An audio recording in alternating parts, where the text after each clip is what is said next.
In this video, I'm planning on talking about isentropic efficiencies of steady flow devices.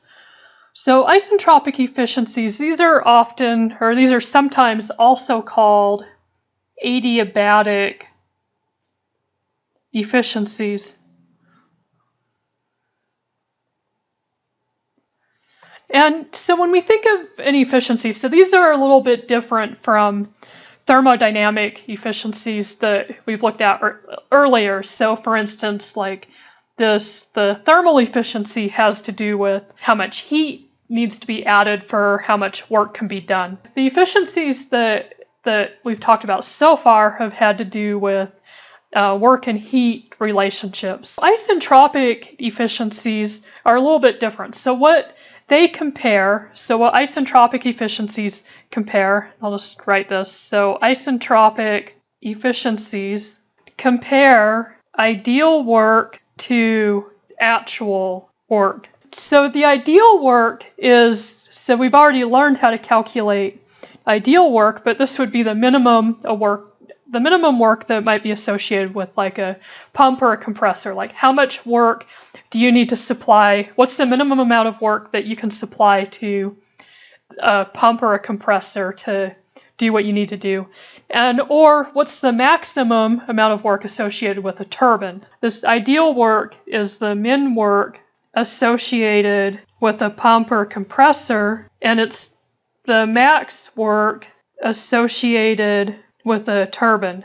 And so there's two isentropic efficiencies that we're really going to look at. The first isentropic efficiency, so I'm going to say there's really two isentropic efficiencies. The first is for a pump or a compressor, and really these are the same thing. It's just that a pump is for like a liquid, so the name pump is normally associated with a liquid, and a compressor is associated with a two-phase mixture or a vapor. The second isentropic efficiency is associated with a turbine. So I'm going to actually start with the turbine. Well, actually, I'll just do both of them. So the isentropic efficiency associated with a pump or a compressor is this. So the isentropic efficiency of a pump is equal to the isentropic efficiency of a compressor.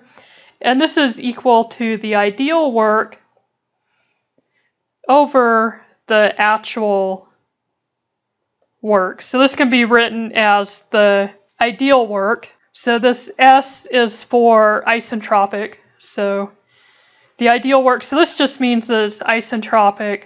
So basically that's adiabatic, reversible. Basically it's ideal. So ideal work over actual work. And I'm just going to specify that this ideal work, since we're talking about a pump or a compressor, this is the minimum work necessary for your pump or compressor to work.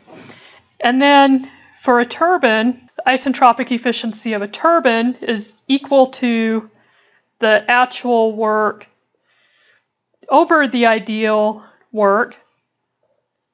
And this is equal to work actual over work, and then we have S again for isentropic. And I want to specify here that the actual work, since we're talking about a turbine, this is the max work. And these could also be written on a per unit mass basis. So for instance, the efficiency of a turbine could be written as work actual over the ideal work, or the isentropic efficiency of a pump or a compressor is equal to the ideal work over the actual work. And this would be on a per unit mass basis. These could also be written per unit time. So turbine would be work actual over work ideal, and the pump or compressor is equal to the work ideal over work actual.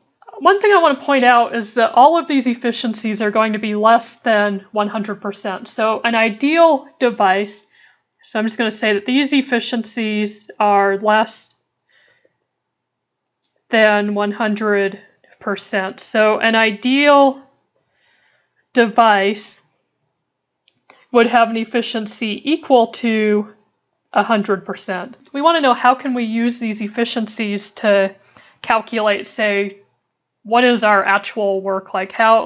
What are we actually getting from this device? So to use these, first we're going to calculate the work assuming ideal. So this would be an isentropic process. And then second, we're going to apply the isentropic efficiency to get the actual work. So this is pretty typical of, like, let's say that you're buying a pump or a compressor or turbine.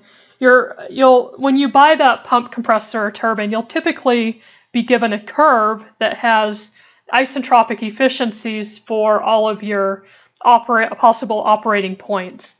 And so then what you can do is you can calculate your work assuming that you have an ideal process, and then you would get your isentropic efficiency from this curve that came with the pump or compressor or turbine that you bought, and then you can calculate the actual work that you would either get from the turbine or that's required for the pump or compressor. So what I want to do is start with the turbine, and then I'm just going to go through how these calculations are actually going to work. So start with the turbine. So first of all, for a turbine, we're going to assume that these are always adiabatic. So I'm just going to say assume adiabatic. And this is a pretty good assumption because in the real world, these turbines are typically pretty well insulated.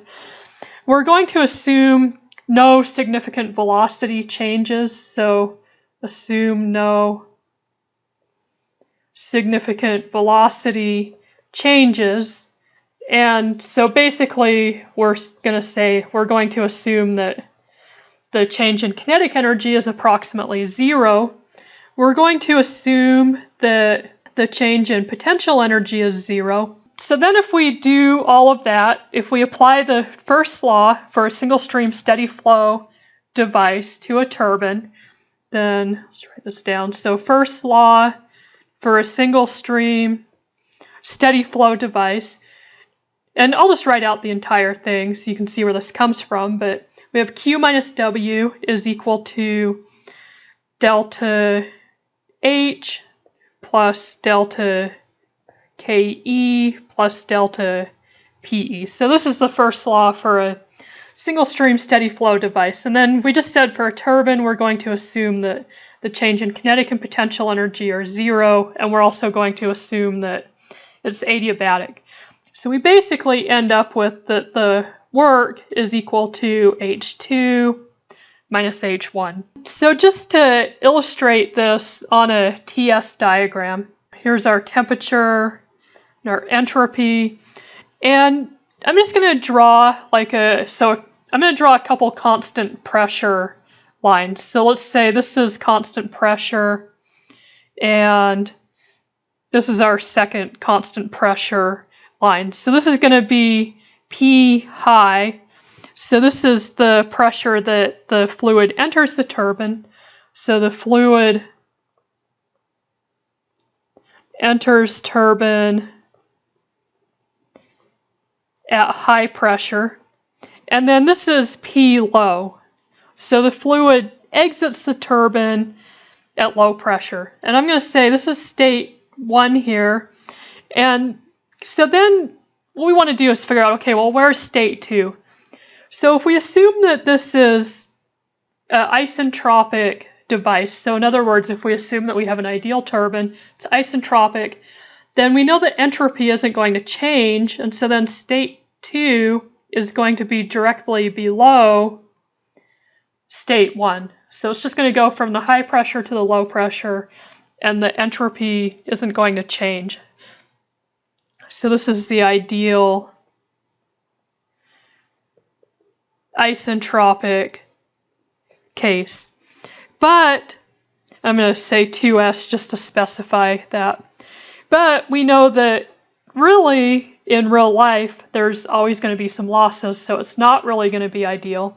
And we know that the entropy is going to increase. So in real life, our actual state 2 is going to be about right here, and our process curve is going to look something more like this.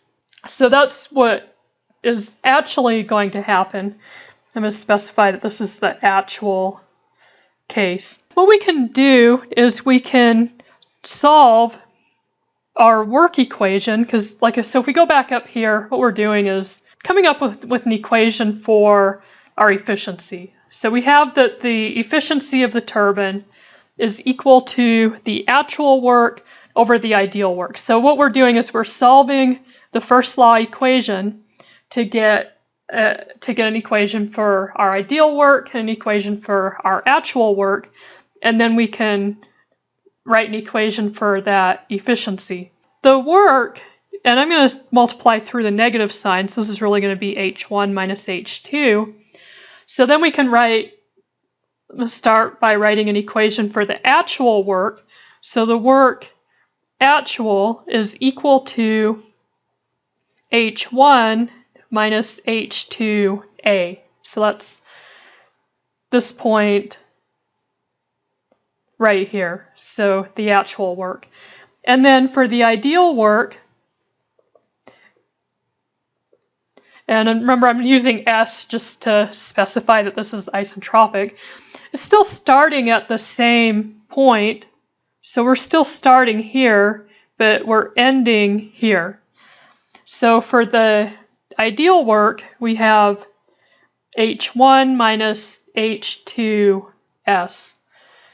So now we can calculate our isentropic efficiency, which is equal to the actual work over the ideal work, and then this is equal to h1 minus h2a over h1 minus h2s. A typical type of problem that you'll get with this, so I'm just going to say a typical problem, would be, first of all, you would know state 1.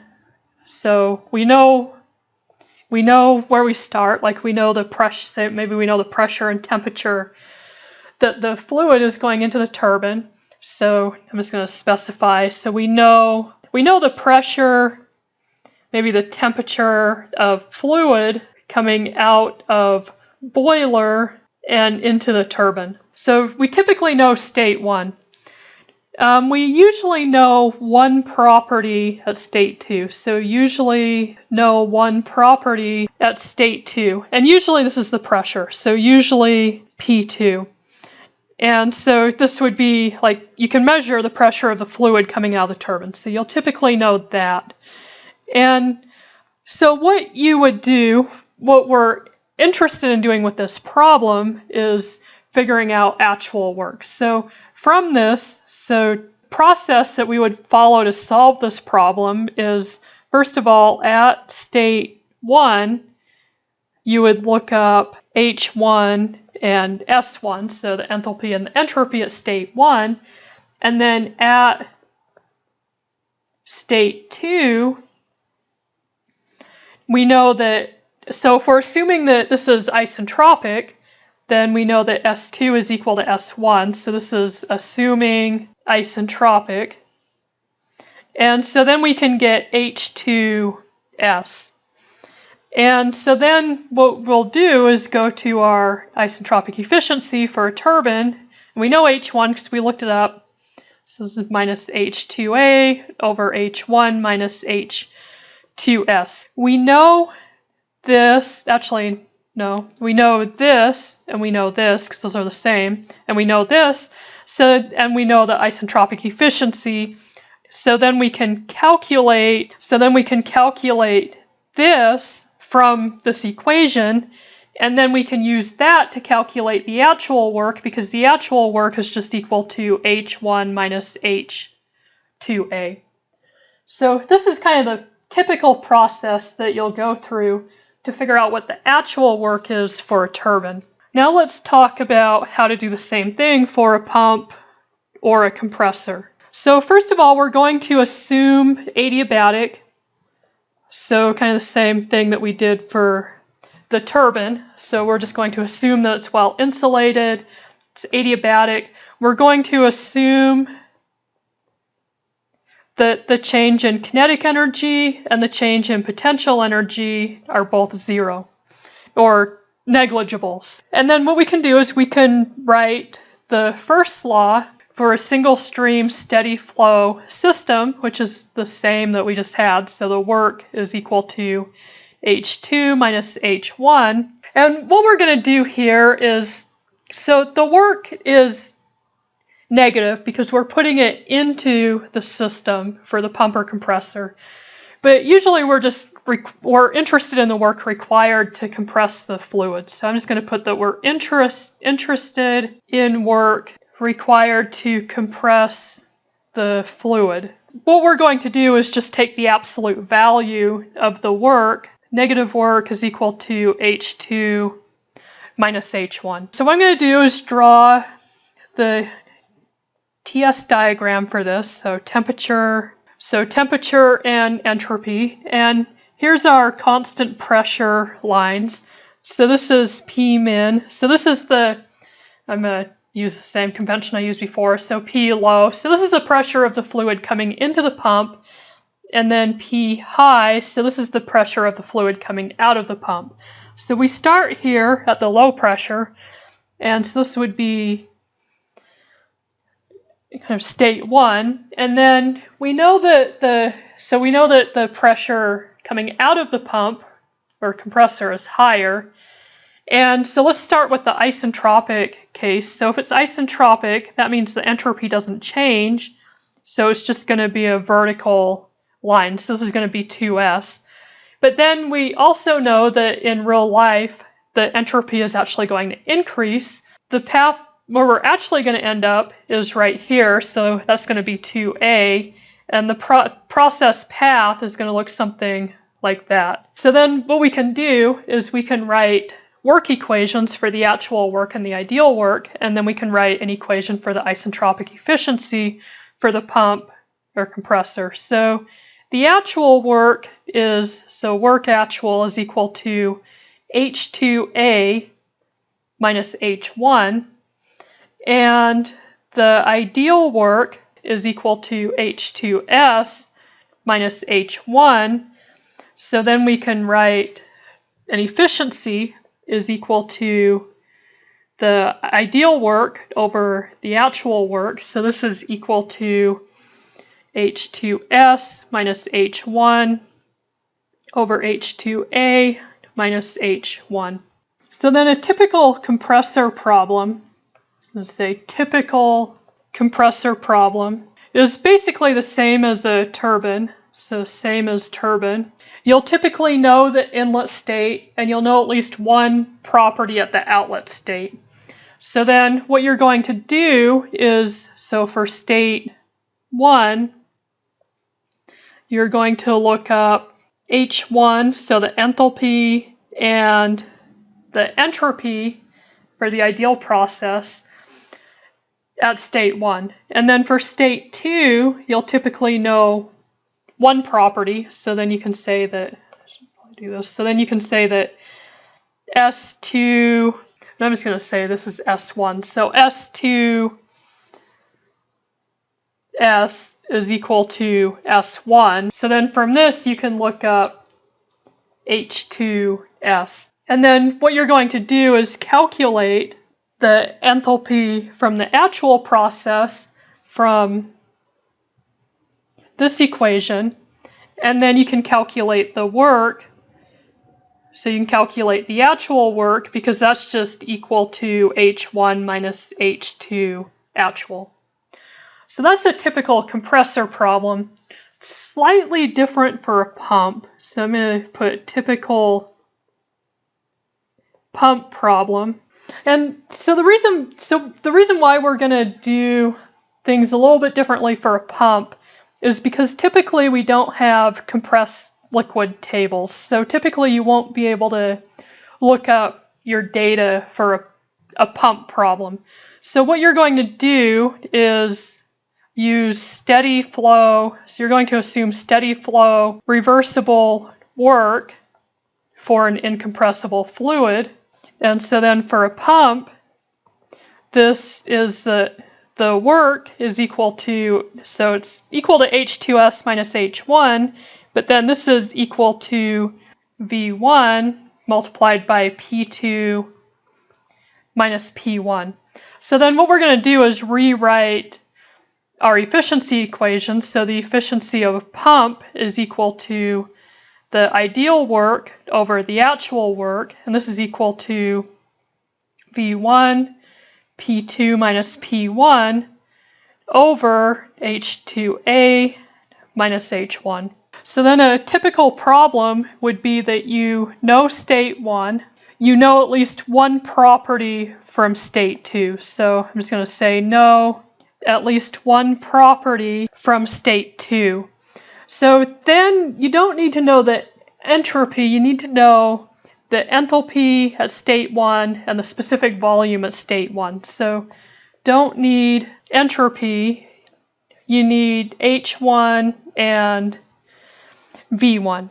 And so then, like I said, the main reason that we're doing it this way for the pump is because you typically don't have good compressed liquid tables. So then once you know, so if you know H1 and V1, then you can solve this equation for the enthalpy at, so the actual enthalpy at the outlet, so that's the only unknown, and then you can use that to solve for the actual work.